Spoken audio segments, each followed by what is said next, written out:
नमस्कार, मी किरण सांगळे स्वागत करते आजच्या आपल्या नवीन व्हिडिओमध्ये टॉक अँड टिप्स विथ किरणमध्ये तुमचं स्वागत आहे।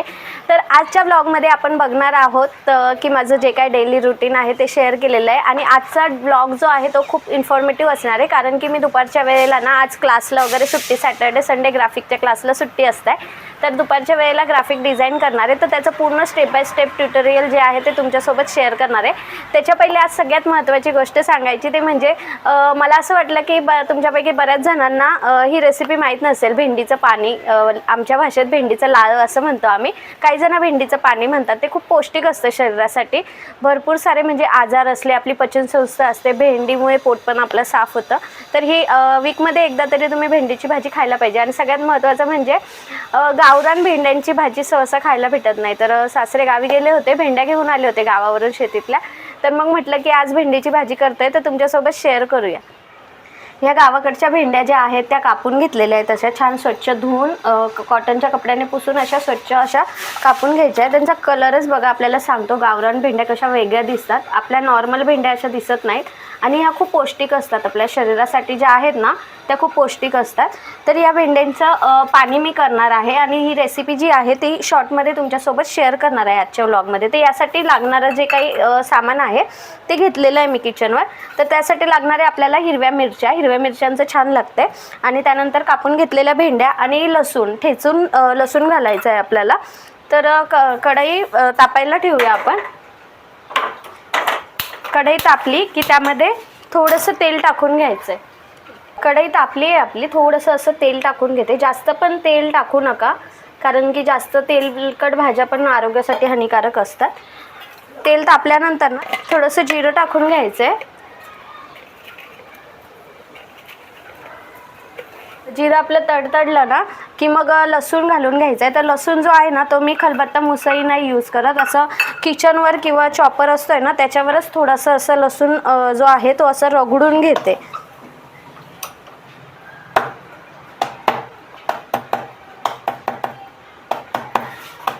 छान असं रगडून घेतलं ना एक टेस्ट लागते। भरपूर जण आहे ना लसूण कापून टाकतात, पण त्याची एवढी टेस्ट त्या भाजीला जी आहे ती उतरत नाही। असं गावाकडच्या पद्धतीने थोडंसं केलं ना तर टेस्ट पण एक छान लागते। हा लसूण जो आहे तो ठेचून घेतला आहे मी। हे लसूण आणि जिरं असं छान तडतडलं ना की त्यामध्ये आपण हिरव्या मिरच्या घालून घेणार आहे। जिरं, लसूण आणि हिरवी मिरची, बस, जास्त काही सामान लागत नाही आहे भेंडीच्या पाण्याला। आमच्या भाषेत तरी भेंडीचं लाळच म्हणतात, तुमच्या भाषेमध्ये या भाजीला काय म्हणतात नक्की कमेंट करून सांगा, म्हणजे मला पण कळेल की या भाजीला अजून कुठल्या कुठल्या नावाने ओळखलं जातं।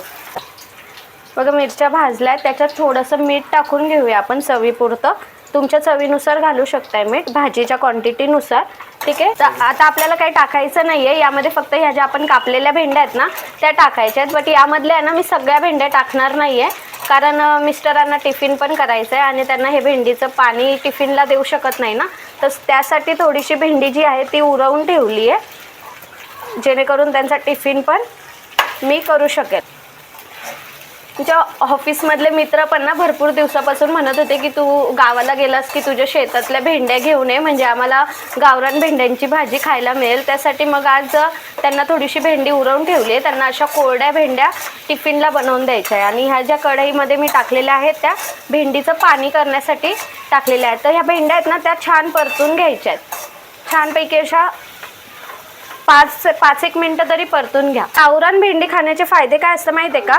गावरान भेंडी खाल्ल्याने ना त्याचे खूप आरोग्याला फायदे असतात, कारण ती एक पोषक तत्वांनी बनलेली आहे, पूर्ण पोषक तत्व असतं। असं जसं आपण म्हणतो ना सर्वगुण संपन्न एखाद्याला पदवी देतो, तसं या भाजीला सर्वगुण संपन्न अशी आहे। यात vitamin C, K, folate, fibre, magnesium, अजून असे भरपूर प्रमाणात जे काही आहे विटॅमिन्स आपल्याला मिळतात, जे शरीरासाठी खूप फायदेशीर असतात। आणि भेंडीमधून आपल्याला भरपूर प्रमाणात कॅल्शियमसुद्धा मिळतं। त्यामुळे मी सजेस्ट करेल की तुम्ही वीकमध्ये एकदा तरी भेंडीची जी भाजी आहे, जरी भेंडीचं पाणी नाही खाल्लं ना तरी भेंडीची भाजी जी आहे ती खा जा। भाज्या खाताना काय करायचं, आरोग्यासाठी एक टिप देते, भाजी खाताना ना पोळी किंवा भाकर कमी खायची, पण भाजी जास्त घ्यायची। भाजीची जी क्वांटिटी जी आहे ती आपल्या शरीरात जास्त गेली पाहिजे। आपण काय करतो, सहसा भाजी थोडीशी घेतो आणि चपाती किंवा भाकर जी आहे ती जास्त खातो, ती मग आपल्या शरीरासाठी जी आहे ती पोषक तत्व जे आहे ते देत नाही। या भेंड्या ज्या आहेत ना त्या मी वाफ दाबून घेते थोडीशी, म्हणजे परतवलेल्या आहेत तर त्यांना थोडंसं असं 2-3 मिनटं वाफ दाबून घ्यायची, जेणेकरून त्याला एक मॉइश्चर भेटतं आणि लवकर शिजते. भेंडी जी आहे तर लवकर शिजते. भेंडी जी काय आहे ती आपण वाफवून घेतली आहे छानपैकी, 5 मिनटं वाफवून घेतलेली आहे. ही भेंडी वाफून झाली ना की यामध्ये काहीच नाही, सिंपल आपलं माठातलं गार पाणी असतंय ना ते गार पाणी टाकायचं आहे. असं या पद्धतीने जेवढं तुम्हाला रस्सा करायचा आहे ना, आता हे उन्हातल्याने जमणार नाही, मी पळी घेते. असं पाणी तुमच्या अंदाजाने टाका, ठीक आहे. पाण्याची जी क्वांटिटी आहे ना, पण जास्त पण टाकू नका. भेंड्यांच्या अंदाजाने, जर भेंड्या कमी असल्या ना तर त्या हिशोबाने पाणी टाका. आता मी या भेंडीला 2 ग्लास पाणी टाकलेलं आहे.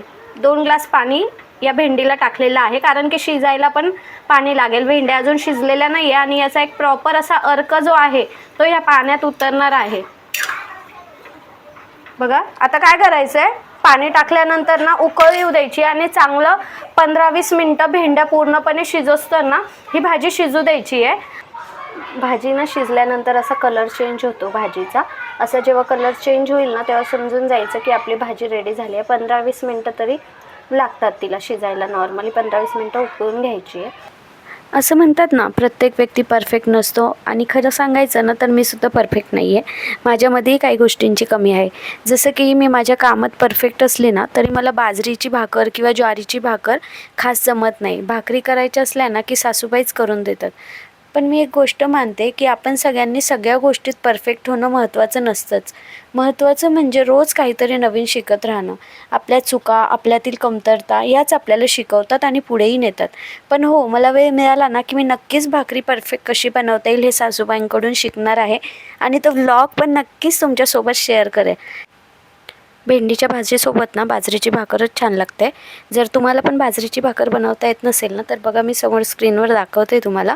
पीठ कसं छान पद्धतीने मळून घ्यायचं आहे. बाजरीचं पीठ थोडं पाणी टाकून एकजीव करून घ्यायचं आहे आणि त्यानंतर असं दोन्ही हाताने त्याला एक प्रॉपर असं वळण द्यायचं, म्हणजे गोल आपण लाटी करतो ना चपातीचे तसं त्याप्रमाणे ते हातावर थोडी थापून घ्यायची जी भाकर जी आहे. त्यानंतर थोडं बाजरीचं पीठ टाकायचं आहे परतीमध्ये, कारण की आपली भाकर खाली चिटकली नाही पाहिजे ना जी बाजरीची आहे. मग त्यावर असं हळूहळू एका हाताने थापायची आहे. मला पण येत नाही बाजरीची भाकर, फक्त मी तुम्हाला एक्सप्लेन करते आहे. त्याप्रकारे बघा, एक भाकर जी आहे ती तव्यावर भाजली जात आहे आणि एक भाकर याच्यावर परातीमध्ये थापत आहेत. तर बरोबर दोन्ही हाताने, पहिले एका हाताने थापून घेतली त्यांनी भाकर आणि मग दोन्ही हातांनी जे काय आहे त्याला एक गोल आकार देत आहेत. भाकर तव्यावर टाकली ना की छान अशी टम्मा फुगली ना की म्हणतात की भाकर मऊ लागते, खायला पण छान लागते. तर अशी दोन्ही बाजूने भाजून घ्यायची आहे. आणि जर तव्यावर कधी भाजल्या गेली नाही ना तर आपल्याला वाटलं की अजून भाजायला हवी, तर तवा जो आहे ना तो बाजूला ठेवून आपण गॅसवर पण डायरेक्ट भाजू शकताय. दोन्ही बाजूने ना गॅसवर अशी मस्त कुरकुरीत होते आणि त्याची जी चव आहे ना ती पण अशी चुलीवरच्या भाकरीसारखी अशी असते ना त्या टाईपमध्ये लागते. जर आपण डायरेक्ट गॅसवर जर भाजली, थोडीशी तव्यावर भाजून घ्यायची आणि नंतर अशी सगळ्या बाजूने जी आहे ती गॅसवर अशी भाजून घ्यायची, आपल्या हाताने ती भाजून घ्यायची. तर हे भाजायला पण मला काही जमत नाही व्यवस्थित. तर सासूबाईंच्या हातची भाकर कशी वाटली कमेंट करून नक्की सांगा. ओके, तर जसं मी तुम्हाला सांगितलं होतं की आज मी तुमच्यासोबत ट्युटोरियल शेअर करणार आहे. तर मी एक डेमो साठी एक हे बनवली आहे. क्लायंटचा लोगो वगैरे डिटेल्स हाईड केलेले आहेत. क्लायंटने पाठवलेली ही डिझाईन आहे. तर त्यांच्यासाठी आपल्याला दिवाळी ऑफरची पोस्ट बनवायची आहे. क्लायंटचा लोगो आणि कॉन्टॅक्ट डिटेल मी यूज नाही करत आहे व्हिडिओमध्ये, कारण की कधी कधी ना यूट्यूब व्हिडिओला कॉपीराईट येते. लास्ट व्हिडिओमध्ये मला कॉन्टॅक्ट डिटेल्स शेअर केल्यामुळे ना रिस्ट्रिक्शन्स आले होते यूट्यूबला. ओके, तर डिझाईन स्टार्ट करायच्या पहिले आपल्याला एक ब्लँक पेज लागणार आहे. ऍड पेज करून ब्लँक पेज घेऊन घेते. जेव्हा फर्स्ट टाइम आपण पेज घेतो तर आपल्याला व्हाईट कलर मध्ये मिळते. तर आता बघा, डिझाईन करताना कसा विचार करायचा आहे आपल्याला. तर त्यांनी जी ऑफर दिली आहे, स्क्रीन झूम करते बघा, फेस्टिवल ऑफर दिलेली आहे मेन्ससाठी, म्हणजे माणसांसाठी. तर याच्यामध्ये आता आपल्याला काय करायचंय क्रिएटिव्हिटी, तर माणसांचा फोटो यायला हवा, मेनच्या रिलेटेड यायला हवा. त्यानंतर त्यांची जी काय ऑफर आहे ती त्यांनी मेन्शन केलेली आहे विथ प्राइस. दिवाळीची आहे त्यामुळे दिवाळी रिलेटेड थोडासा फील यायला हवं. तर सगळ्यात पहिले मी काय करते, एलिमेंट्स मध्ये ना सलून मॅन म्हणून सर्च करते. ठीक आहे, सलून मॅन म्हणून सर्च केल्यावर काही तुम्हाला इमेजेस असे जे काही आहेत ते बघायला मिळतील. ओके, त्यातून आता एक इमेज घेते मी. बघा, हा एक इमेज ऍड केलेला आहे. तर सिम्पली असे तुम्ही भरपूर इमेजेस ट्राय करू शकताय, बट मी हा इमेज घेतलाय. तर काय करायचंय, आता याचा आहे ना जो बॅकग्राऊंड रिमूव्ह करून घ्यायचा आहे. बीजी रिमूव्हरने बॅकग्राऊंड रिमूव्ह करून घेतलाय. कुठल्याही इमेजचा जर बॅकग्राऊंड रिमूव्ह करायचा असला तुम्हाला कॅनव्हामध्ये, तर सिम्पली बीजी रिमूव्हरने तुम्ही करू शकता. ओके, इथे असं ऍडजस्ट करून घेते फक्त थोड्या वेळापुरता, नंतर आपण त्याला प्रॉपर असं एडिट करून घेऊया. ओके, तर आता जो काही आपण टेक्स्ट घेतलेला आहे तो आपल्याला घ्यायचा आहे इथे खाली. ठीक आहे, फेस्टिवल ऑफर आणि मेन. ओके, हे आपण फेस्टिवल ऑफर आहे ते नंतर घेऊया. पहिले फक्त जी ऑफर आहे ना ती कॉपी करून घेऊया. जो काही टेक्स्ट आहे तो ऍड करून घेऊया आपल्या पेजवर. ठीक आहे, आता याला अलाइनमेंट मी लेफ्ट देते. ओके, इथे अलाइनमेंट ऑप्शन आहे वरती, लेफ्ट देऊन एकदा असा आपला जो टेक्स्ट आहे तो प्रॉपर ऍडजस्ट करून घ्यायचा. आता यामध्ये बघा ज्या प्राइस आहेत ना त्या आपल्याला वेगळ्या काढायच्या आहेत. ठीक आहे, प्राइस आहेत त्या वेगळ्या काढायच्या कारण त्याचा वेगळा बॉक्स आपल्याला क्रिएट करायचा आहे. त्याच्याने काय होतं, आपल्याला प्रॉपर अलाइनमेंट करायला मदत होते. ठीक आहे, 499 रुपीज. ठीक आहे, आता ही किती आहे, 1199. या पद्धतीने ना मी सगळा टेक्स्ट ऍड करून घेते. ठीक आहे, पूर्ण टेक्स्ट जो आहे तो तुम्हाला ऍड करते आणि मग दाखवते. जो टेक्स्ट जो आहे ना तो मी ऍड करून घेतलेला आहे या पद्धतीने, आणि त्याला जे आहे लिस्टिंग मधून बुलेट्स देऊन घेतलेले आहे. तर या पद्धतीने तुम्हाला टेक्स्ट ऍड करून घ्यायचा आहे. ठीक आहे, त्याला कलर्स चेंज करू शकताय तुम्ही हवे ते. एक प्रॉपर अलाइन करूया त्याची प्राइस जी आहे त्याच्या समोर. ठीक आहे, इमेज आणि टेक्स्ट आपला ऍड करून झालाय. आता आपलं काय राहिलंय, फेस्टिवल ऑफर. ठीक आहे, फेस्टिवल ऑफर कॉपी करते आणि इकडे सिम्पली पेस्ट करते. ठीक आहे, जो टेक्स्ट मी टाइप करून घेतलाय. Okay, festival offer. Proper fonts वगैरे जे काही आहे ते सिलेक्ट करून घ्यायचे.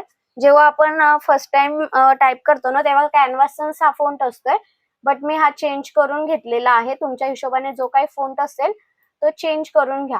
बघा, सिम्पली फोटो आणि टेक्स्ट आपला ऍड करून झालाय. बघा, 5 मिनिटांमध्ये आपली पोस्ट जी काय आहे ती रेडी होणार आहे. तर आता बघा आपल्याला अट्रॅक्टिव्ह कसं करायचंय, या डिझाईनला एक अट्रॅक्टिव्ह फील द्यायचा आहे. तर मी काय सर्च करते, दिवाळी. ओके, दिवाळी बॅकग्राऊंड्स. ठीक आहे, तुम्हाला दिवाळीच्या रिलेटेड जे काही बॅकग्राऊंड्स आहे ते मिळतील कारण आपल्याला ही दिवाळीची ऑफर आहे. तर मग त्यामुळे त्या रिलेटेड आपल्याला बॅकग्राऊंड हवा आहे. ठीक आहे, सॉरी थोडासा घरात काम चालू असल्यामुळे मागे बॅकग्राऊंडला व्हॉइस येत असेल तर थोडंसं ऍडजस्ट करून घ्या, कारण की घरात दिवसभर ते काम चालू आहे घराचं ना हॉलमध्ये. तर त्यामुळे आवाज असतोय आणि मग मला रेकॉर्डिंगला तसंच करावं लागतंय. ठीक आहे, बघा बॅकग्राऊंडला सेट केलं. बघा, एक वेगळाच फील आलाय आपल्याला. त्यानंतर महत्वाची टिप म्हणजे आजची, जर आपण डार्क बॅकग्राऊंड यूज करतोय तर त्याच्यावर जो टेक्स्ट आपण यूज करणार आहोत तो आपल्याला लाईट कलरचा यूज करायचा आहे. बघा किती फरक पडतोय. ठीक आहे, या पद्धतीने आपल्याला लाईट कलरचा टेक्स्ट जो आहे तो यूज करायचा आहे. आता यामध्ये बघा आपला टेक्स्ट आहे ना तो हायलाइट होत नाहीये. फ्रेम आपल्या इमेज मध्ये ना हायलाइट होत नाहीये. मग त्यासाठी काय करणार आपण, त्यासाठी एलिमेंट्स मध्ये ब्लॅक शॅडो. ठीक आहे, ब्लॅक शॅडो सर्च करते तर अशा वेगवेगळ्या तुम्हाला शॅडोज बघायला मिळतील एलिमेंट मध्ये. सिम्पली आपल्याला ती इथे ऍड करायची ब्लॅक शॅडो जी आहे, म्हणजे एक साइडचा इमेज जो आहे तो आपल्याला टेक्स्ट साठी मिळणार आहे या पद्धतीने. आता हा जो आपण शॅडो ऍड केलाय तरीही मागचा जो काही आहे बॅकग्राऊंड दिसतोच आहे. ठीक आहे, तर काय करणार त्याच्यासाठी, सेम याला सेंड टू बॅक करणार. ठीक आहे, लेअर सेंड टू बॅक आणि अजून एक जो काही आहे बॅकग्राऊंड ग्रेडियंट.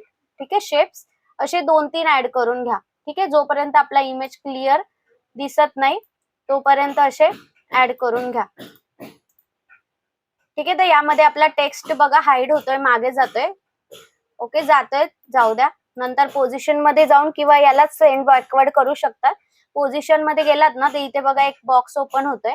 तर इथे काय करायचंय, सिम्पली तुम्हाला जो टेक्स्ट आहे तो सिलेक्ट करायचा. कम्प्युटर मधून करत असाल तर एक क्लिक करा या लेअरवर आणि शिफ्ट प्रेस करून ठेवा आणि ज्या बाकीच्या लेअर तुम्हाला सिलेक्ट करायच्या आहे ना त्या अशा तुम्हाला वरती घेऊन यायच्या. ठीक आहे, या पद्धतीने. किंवा मग पोझिशन मध्ये जाऊन सेंड टू बॅक किंवा सेंड टू फॉरवर्ड करून तुम्ही पोझिशन जी आहे ती ऍडजस्ट करू शकताय. बघा, या पद्धतीने तुम्हाला क्रिएट करायचा आहे.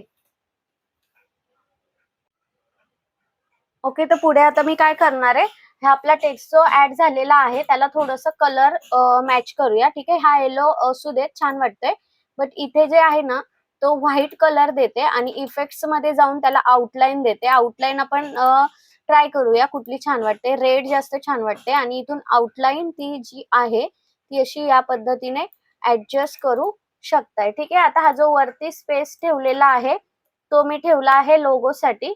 ओके, आता मी डमी लोगो टाकते. ठीक आहे, क्लायंटचा लोगो टाकत नाहीये. डमी एखादा लोगो जो आहे तो इथे ऍड करते. ओके, या पद्धतीने त्याचा कलर चेंज करते. ठीक आहे, आता इथे खाली आपल्याला कॉन्टॅक्ट डिटेल्स ऍड करायचे. त्याच्यासाठी काय करणार, एलिमेंट्स मध्ये कॉल आयकॉन सर्च करणार. तर वेगवेगळे तुम्हाला कॉल आयकॉन्स मिळतील ज्याचा तुम्ही कलर सुद्धा चेंज करू शकताय. ठीक आहे, याला रिसाइज करू शकता तिथून. आणि जे काय टेक्स्ट मधून मोबाईल नंबर आहे तो तुम्हाला इथे ऍड करून घ्यायचा आहे. ठीक आहे, मी डेमो साठी असाच नंबर जो आहे तो ऍड करते आहे. ओके, तुम्हाला जो क्लायंटचा नंबर आहे तो ऍड करू शकताय. ठीक आहे, त्यानंतर काय करायचंय, एलिमेंट्स मध्ये शेप सर्च करायचंय. ठीक आहे, एलिमेंट मध्ये शेप, तर त्यामध्ये एक आपला बेसिक शेप आहे स्क्वेअर मध्ये, तो घ्यायचा आहे. इथे खाली ऍडजस्ट करायचा आहे या पद्धतीने आणि त्याचा जो कलर आहे तो चेंज करून घेऊया. ठीक आहे, या टेक्स्टला मी डुप्लिकेट करते, इथे ऍड करते आणि ऍड्रेस असाच टाकते आता. ठीक आहे, फेक ऍड्रेस आहे असाच.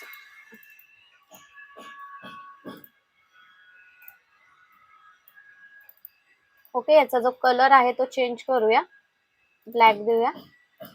आणि याला जे आहेत ना ते इफेक्ट मध्ये जाऊन जर शॅडो इफेक्ट दिला आणि ब्लॅक कलर दिला ना तर हे टेक्स्ट जे आहे ते छान प्रकारे हायलाइट होतात. ओके, बघा अशा प्रकारे आपण 5 ते 10 मिनिटात, मला वाटते 5-6 मिनिटं लागले असेल, आणि अट्रॅक्टिव्ह जी काही आहे सलून पोस्ट बनवलेली आहे. कमेंट मध्ये नक्की सांगा की पोस्ट समजली का आणि इन्फॉर्मेटिव्ह वाटली का. अशाच प्रकारच्या इन्फॉर्मेटिव्ह व्हिडिओ बघण्यासाठी प्लीज चॅनलला लाईक, शेअर आणि सबस्क्राईब करा. Thank you so much. Keep supporting. Bye.